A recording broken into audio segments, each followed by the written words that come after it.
தமிழினம் அங்கே ஒரு சுயநிர்ணய உரிமை அல்லது ஒரு வாக்கெடுப்பு தேவை, வடக்கு கிழக்கு தமிழர்கள் இணைந்து வாழ்வதற்கா அல்லது பிரிந்து வாழ்வதற்கான தேவை இருக்கின்றதா என்றால் அதை கூட ஆதரிக்க வேண்டும். ஆனால் அவ்வாறு செய்வார்களா என்கின்ற கேள்விதான் அங்கே இருக்கிறது. இந்தியாவிலேயே குற்றவாளிகளாக இருந்தவர்கள் குற்றவாளிகளை இறக்குமதி செய்து குற்றவாளிகளின் ஒரு கும்பலாகவோ அல்லது நாடாகவோ கனடா மாறி வருகின்றது. இப்பொழுது எழப்போகின்ற கேள்வி என்னவென்று சொன்னால், இவ்வாறானவர்கள் எவ்வாறு அந்த விசாக்களை பெற்றார்கள், மாணவ விசாக்களை பெற்றார்கள்? அது மொசாட்டாக இருக்கலாம், அல்லது CIA ஆக இருக்கலாம், அல்லது ரஷ்யாவின் KGB ஆக இருக்கலாம், போன்ற பல உளவுத்துறைகளும் செய்கின்ற வேலைகளில் ஒன்றைத்தான் அந்த நாட்டு உளவுப்படை செய்திருந்தால், ஆமாம், கனடா தங்களுடைய பாதுகாப்புக்கு, தேசிய பாதுகாப்புக்கு அச்சுறுத்தலாக அமைப்பிடமாக மாறி வருகின்றது. அது உறவு பாதிப்பில் ஒரு பாரிய விரிசலை ஏற்படுத்தும் என்று கொலம்பியா வீடியோ இப்பொழுது அறிமுகப்படுத்துகின்றது ஹை ஸ்பீட் இன்டர்நெட். தங்கு தடையின்றி துரித கதியில் இணைய இணைப்பின் மூலம் தொலைக்காட்சி நிகழ்ச்சிகளை இடைவிடாமல் பார்த்து மகிழலாம். சீப்பான இன்டர்நெட் மூலம் இதுவரை செழிப்படைந்த உங்களுக்கு இதோ குறைந்த கட்டணத்தில் சூப்பர் ஃபாஸ்ட் இன்டர்நெட். பிரம்டனில் பல் சமூகத்தினர் மத்தியில் நன்மதிப்பை பெற்ற தமிழர் ஸ்தாபனம் கொலம்பியா வீடியோ. இலக்கம் 144 கெனடி ரோடு, ஸ்வீட் 8, பிரம்டன். 9054568433. வணக்கம் நேயர்களே, மற்றும் ஒரு கருத்துக்களம் நிகழ்ச்சியில் உங்கள் அனைவரையும் சந்திப்பதில் மிக்க மகிழ்ச்சி. இன்றைய தினமும் கருத்துக்களம் நிகழ்ச்சியில் எங்களுடைய கேள்விக்கான விரிவான விளக்கங்களை அளிப்பதற்காக எங்களுடன் இணைந்திருக்கின்றார் ஆய்வாளர் சுரேஷ் தர்மா அவர்கள். அவரையும் நிகழ்ச்சியில் இணைத்துக் கொள்ளலாம். வணக்கம் சுரேஷ் தர்மா அவர்களே. வணக்கம் அபி, வணக்கம் நேயர்களே. ஆமா, மீண்டும் ஒருமுறை உங்களை நிகழ்ச்சிக்கு வரவேற்கின்றோம். அந்த வகையில் நிகழ்ச்சியின் முதலாவது கேள்வியாக அமையவிருப்பது என்னவென்றால், கனடாவிற்கான இந்திய தூதுவர் தங்களது தேசிய பாதுகாப்பிற்கான ஆபத்துக்களும் அச்சுறுத்தல்களும் கனடாவில் இருந்து உருவாகுவதாகவும், இது ஒரு சிவப்பு கோடு, அதாவது ரெட் லைன் என கூறியிருக்கின்றார். இது ராஜதந்திர உலகத்தில் ஆபத்தான ஒரு விடயமாக பார்க்கப்படுகின்றது. இந்த நிலைமை எங்கே செல்ல போகின்றது? அதாவது இந்தியாவிற்கும் கனடாவிற்குமான உறவு எவ்வாறு உள்ளது என கூறுங்கள். இது இப்பொழுது அதாவது ஏற்கனவே அறிவித்தபடி இந்த 3 நபர்கள் கைது செய்யப்பட்டதன் பின்பாக இவ்வாறானதொரு கருத்தை சொல்லுவதற்கான ஒரு நிலையை இந்திய தூதுவருக்கு ஏற்படுத்திய முதல் சந்தர்ப்பமாக மொன்றியலில் இடம்பெற்ற ஒரு நிகழ்வு ஒன்று அதற்கு அந்த சந்தர்ப்பத்தை கொடுத்திருக்கின்றது. அதனை அவர் அங்கே பாவித்து அங்கே குறிப்பிட்டிருக்கிற விடயம் என்னவென்று சொன்னால், ஆமாம், கனடா தங்களுடைய பாதுகாப்புக்கு, தேசிய பாதுகாப்புக்கு அச்சுறுத்தலாக அமைப்பிடமாக மாறி வருகின்றது. அது உறவு பாதிப்பில் ஒரு பாரிய விரிசலை ஏற்படுத்தும் என்று அந்த ரெட் லைன் என்கின்ற வார்த்தை என்பது சாதாரணமாக ஒரு பிரயோகிக்கக்கூடிய வார்த்தை அல்ல. இருந்த பொழுதிலும் இங்கே இருக்கின்ற விடயங்கள் என்னவென்றால், இந்தியர்களால் நிரம்பி போயிருக்கின்ற கனடாவும், அதேவேளை இந்தியாவுடன் பொருந்த போகின்ற கனடாவும் எவ்வாறு இருக்க போகின்றன என்கின்ற கேள்வி இருக்கின்றது. இதற்கான காரணங்களாக இருக்க போகின்ற விடயங்கள் என்னவாக இருக்கும் என்று சொன்னால், இந்தியாவை பொறுத்தவரையில் அது ஒரு பல்லினம் அல்லது பல் மதம் கொண்ட ஒரு நாடாக இருந்த பொழுதும், அல்லது பல மொழிகளை பேசுகின்றவர்கள் இருக்கின்ற பொழுதும், இப்பொழுது ஒரு குறிப்பாக ஒரு மொழி பேசுபவர்கள் அல்லது ஒரு மாகாணத்தை பிரதிநிதித்துவப்படுத்துபவர்கள் தான் இந்த பிரச்சனைக்கான காரணமாக இருக்கின்றார்கள். ஆனால் மறுபக்கமாக ஏனைய இனங்களை அல்லது ஏனைய மொழிகளை பேசுபவர்கள் பல ஆயிரக்கணக்காக இருந்தாலும் அவர்கள் இவ்வாறான ஒரு ஒருமித்த குரலாக இல்லை. எனவே 2 பக்க தராசும் ஒரே இடையுள்ளதா என்று பார்த்தால் இல்லை. நிச்சயமாக மற்ற மொழிகளும் மற்ற மதங்களையும் சார்ந்தவர்கள் தான் அதிகமாக இருக்கின்றார்கள். இருந்த பொழுதிலும் இந்த பஞ்சாபிய மக்களின் குரல் என்பது அவர்களுடைய தேவை கருதி எழுப்பப்படுகின்ற பொழுது அதன் காரணமாக ஏற்பட்ட விரிசல்கள் இந்த நிலைக்கு, இவ்வாறான ஒரு நிலைக்கு இட்டு சென்றிருக்கின்றன.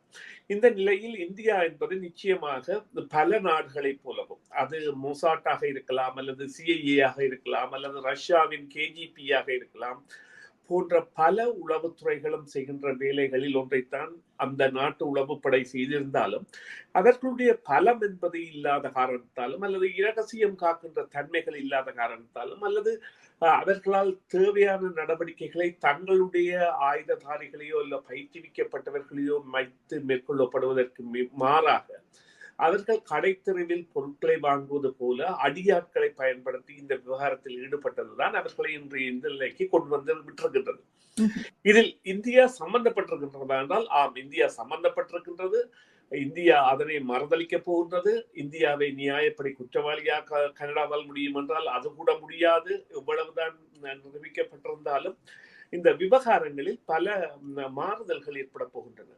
இவர் கூட, அதாவது இந்தியா இந்த பிரிட்டிஷ் கொலம்பியாவில் கொல்லப்பட்டவரை சாதாரணமாக கையாளவில்லை. அவரை அந்த சர்வதேச பட்டியலில், பயங்கரவாத பட்டியலில் வைத்திருந்தது. மற்றது நாடு கடத்தும்படி கனடாவை கோரியிருந்தது. மற்றது அவருக்கு தடை விதித்திருந்தது போன்ற பல விடயங்களை செய்த பின் தான் அவரை கொண்டிருக்கின்றது. எனவே இப்பொழுது அவர்கள் வருகின்ற ஆதார சுதி என்னவென்றால், அரசியல் லாபங்களுக்காகவும், அதாவது ஜெயசங்கர் என்கின்ற வெளிவிவகார அமைச்சர் கூட தெரிவித்திருந்தார், அரசியல் லாபங்களுக்காகவும் தங்களுடைய உள்நாட்டு அரசியலுக்காகவும் இவ்வாறான மலின பிரச்சாரங்களில் ஈடுபடுகின்றார்கள் என்று. ஆனால் இந்த விவகாரம் அவ்வாறு இல்லை. இந்த விவகாரம் கண்கூடாக நடைபெற்றது மாத்திரமல்ல, கைச்சாட்சியங்களோடு பிடிபட்டு, அதாவது இந்த கொலை தொடர்பான வீடியோவை அந்த ஐரோப்பாவில் பிடிபட்டவர் இன்னொருவரிடம் பகிர்ந்த அளவிற்கு இந்த விவகாரம் சென்றிருக்கிறது. அதன் மூலம் தான் இவர்கள் இந்த தொடர்களை ஏற்படுத்தி இந்த மூவரையும் கைது செய்திருக்கின்றார்கள். இந்த மூவர் கூட இப்பொழுது கனடாவிற்குள்ள பிரச்சனை என்னவென்றால், இந்த மூவரும் ஸ்டூடெண்ட் விசா எனப்படுகின்ற மாணவர் விசாக்களில் வந்தவர்கள். அவ்வாறு மாணவர் விசாக்களில் வரக்கூடியவர்களை இந்தியா சொல்கின்றது, அவர்கள் இந்தியாவிலேயே குற்றவாளிகளாக இருந்தவர்கள், குற்றவாளிகளை இறக்குமதி செய்து குற்றவாளிகளின் ஒரு கும்பலாகவோ அல்லது நாடாகவோ கனடா மாறி வருகின்றது என்று. இப்பொழுது எழப்போகின்ற கேள்வி என்னவென்று சொன்னால், இவ்வாறானவர்கள் எவ்வாறு அந்த விசாக்களை பெற்றார்கள், மாணவ விசாக்களை பெற்றார்கள்? அவர்களுடைய மாணவ விசாக்கள் என்பது கொடுக்கப்படும் பொழுது அவர்கள் பரிசீலிக்கப்படவில்லையா போன்ற பல கேள்விகளும் எழுப்பப்படும். அந்த எழுப்பப்படுவது மட்டுமல்ல, பல நடைமுறை மாற்றங்கள் வரக்கூடிய சாத்தியக்கூறுகள் உண்டு. ஆனால் அவரது கருத்து என்பது நிலைமையை தணிப்பதற்காக உண்மைக்கு புறம்பான கருத்தாக எடுக்க முடியாது. என்றால், நாளை ஒரு பயங்கரவாத தாக்குதல் நடைபெற்றால் அதன் பிறகு கனேடிய போலீஸோ அல்லது கனேடிய உளவுத்துறையோ சொல்ல முடியாது, தாங்கள் இதில் அலட்சியமாக இருக்கவில்லை அல்லது அந்த ஆபத்து தங்களுக்கு தெரியாது. எனவே அவர்கள் கூறுகிறதற்கான சந்தர்ப்பங்கள் என்பன கடந்த காலங்களில் நடந்த நிகழ்வுகளின் அடிப்படையில் இருந்தாலும், இந்த விவகாரம் என்பது நிச்சயமாக மழுப்பலுக்கான ஒரு காரணியாகத்தான் இந்தியாவால் கூறப்பட்டிருக்கின்றது. என்றால், இந்தியா இந்த விவகாரத்தில் ஈடுபட்டது என்பது 99% நிரூபிக்கப்படும். ஆனால் அதற்காக நடவடிக்கை எடுக்கப்படுமா என்றால் அது மிகவும் கேள்விக்குரிய. அப்படினால் கூறுங்கள், இந்த விவகாரம் எங்கே சென்று முடியும் என்று நினைக்கின்றீர்கள்? இவ்வாறு இந்தியாவும் கனடாவும் பிரச்சனைக்கு உட்படுவதால் பல பல தரப்புகள் ஆதாயம் அடையக்கூடிய சாத்தியக்கூறுகள் உள்ளது அல்லவா? ஆமாம், அது நீங்க குறிப்பிட்ட விடயம் உண்மை. சாத்தியம் அதாவது எவ்வாறு என்று சொன்னால், நான் ஏற்கனவே குறிப்பிட்டது போல கனடாவின் இறக்குமதியாக கடந்த 3-4 வருடங்களாக புதிய குடிவரவாளர்களாக வந்தவர்களில் பெரும்பான்மையானவர்கள் யார் என்று பார்த்தீர்களானால் அவர்கள் இந்தியர்கள். அவ்வாறான இந்தியர்களிலும் யார் பெரும்பான்மையாக வந்திருப்பார்கள் என்கிற புள்ளி விவரங்கள் எல்லாம் நாங்கள் பார்க்கும் பொழுது தெரியும். அவ்வாறான நிலையில் இவ்வாறாக இந்தியாவின்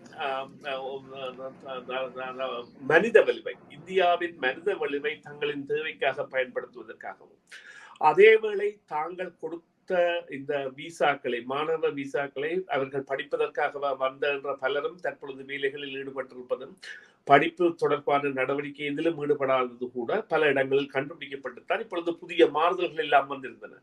எனவே இவ்வாறான நிலைமைகள் என்பன நிச்சயமாக இந்தியாவிற்கும் கனடாவிற்குமான உறவில் ஒரு சீர்திருத்தம் ஒன்றை மேற்கொள்வதற்கான ஒரு நடவடிக்கையை மேற்கொள்ளும். இது ஒரு பெரிய ராஜதந்திர மட்டத்தில் கூட இவ்வாறான நடவடிக்கைகள் இடம்பெறலாம்.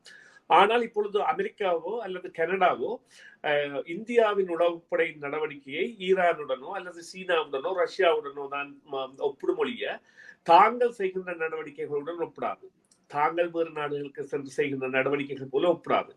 இப்பொழுது இங்கே உள்ள ஒரு $1 மில்லியன் குவேஷன், அதாவது அந்த பெருமதியான கேள்வி என்னவென்று சொன்னால், இவர் ஒரு கனேடிய பிரஜை என்கின்ற வகையில் இவரது மரணம் என்பதற்கான ஒரு நடவடிக்கையை எடுப்பதற்காக கனடா முயற்சித்துக் கொண்டிருக்கின்ற பொழுது அந்த நடவடிக்கை தோற்கடிக்கப்படுமாக இருந்தால், கனடாவின் வலுவில் அல்லது கனடாவின் பெருமானத்தில் அல்லது கனடாவின் தேசியத்தில் அல்லது கனடாவின் இறையாண்மையில் எந்த அளவு நம்பிக்கை இருக்கின்றது அல்லது பலம் இருக்கின்றது என்ற கேள்வி எழும். ஏனென்று சொன்னால் அவர்கள் இந்த விவகாரம் என்பது சாதாரணமாக இந்தியா ஒத்துக்கொண்டு முடிவதில்லை. ஏனென்றால் இந்தியா ஏற்கனவே அறிவித்து விட்டது அமெரிக்காவிற்கு தங்களுடைய அதிகாரிகள் இதில் சம்பந்தப்பட்டிருக்கின்றார்கள், ஆனால் உயர் பீடத்திற்கு தெரியாமல் தாங்களாகவே சில அதிகாரிகள் எடுத்த முனைப்புகளால் தான் இவ்வாறான சம்பவங்கள் இடம்பெற்றிருக்கின்றன என்று.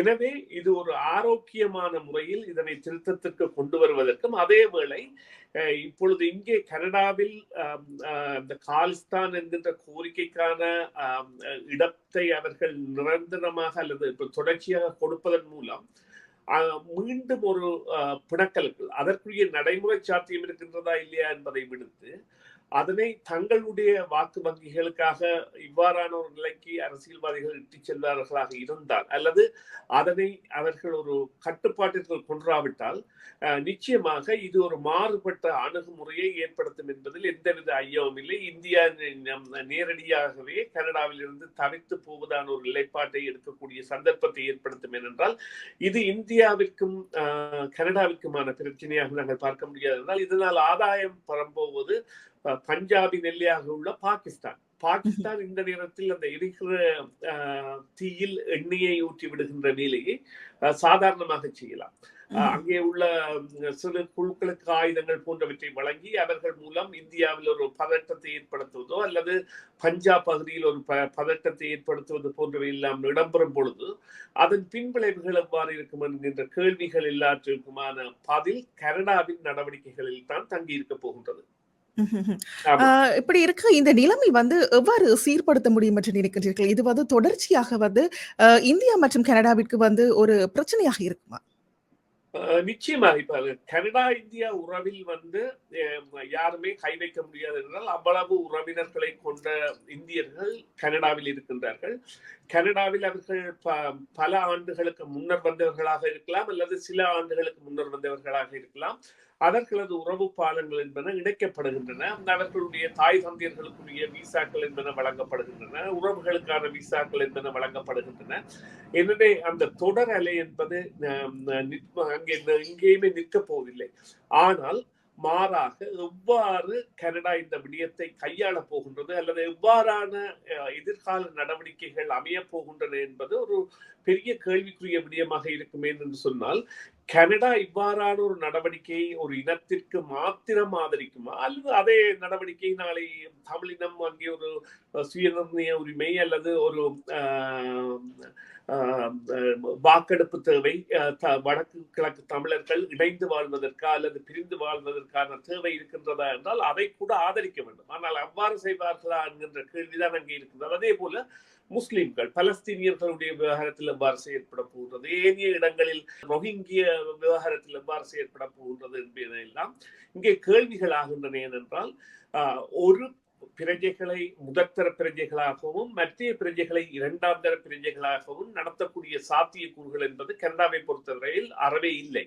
அவ்வாறான ஒரு நிலைமை ஏற்படாமல் பார்ப்பது என்பதுதான் இப்பொழுது கனடாவிற்குரிய முதலாய கடமை. ஒரு இனத்திற்கு கொடுக்கப்படுகின்ற அதே அளவு சம பங்கு அல்லது உரிமை என்பது மறு இனத்திற்கு கொடுக்கப்பட வேண்டும் என்பதில் அவர்கள் மாறுபட்ட கருத்துக்களை கொண்டிருப்பவர்களாக இருக்க முடியாது. எனவே அது நான் குறிப்பிட்டது போல பலஸ்தீனியர்களாக இருக்கலாம், தமிழர்களாக இருக்கலாம், அல்லது ரோஹிங்கியர்களாக இருக்கலாம், அல்லது உலகத்தில் இப்பொழுது சொமாலியர்களாக வேறு எந்த இனத்தவர்களாக இருக்கலாம். அந்த இனத்தவர்களும் இவ்வாறான கோரிக்கைகளை முன்வைக்கின்ற பொழுது அவற்றிற்கான சம அந்தஸ்தை கொடுக்க வேண்டிய தேவையை கனடா கட்டி எழுப்ப வேண்டிய ஒரு தேவை இருக்கிறது. ஆனால் அவ்வாறு அது செய்து அனைத்து நாடுகளையும் பகைத்துக் கொள்ளுமா என்கிறது தான் இங்கே உள்ள கேள்வி.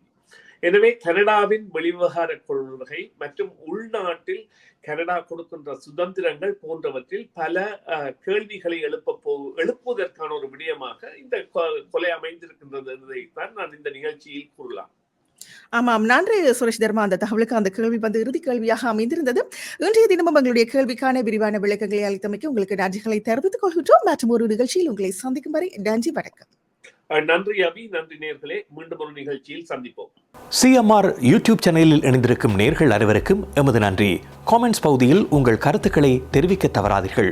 முக்கிய செய்திகள், காணொளி தொகுப்புகள், நேர்காணல் என பலதரப்பட்ட அம்சங்களையும் உங்களுக்காக தருகின்றது சிஎம்ஆர் யூடியூப் சேனல். CMR என்று சர்ச் செய்து எமது யூடியூப் சேனலை சப்ஸ்கிரைப் பண்ணுங்கள். உங்கள் உற்றார் உறவினர் நண்பர்களோடும் இந்த காணொளி தொகுப்புகளை பகிர்ந்து கொள்ளுங்கள்.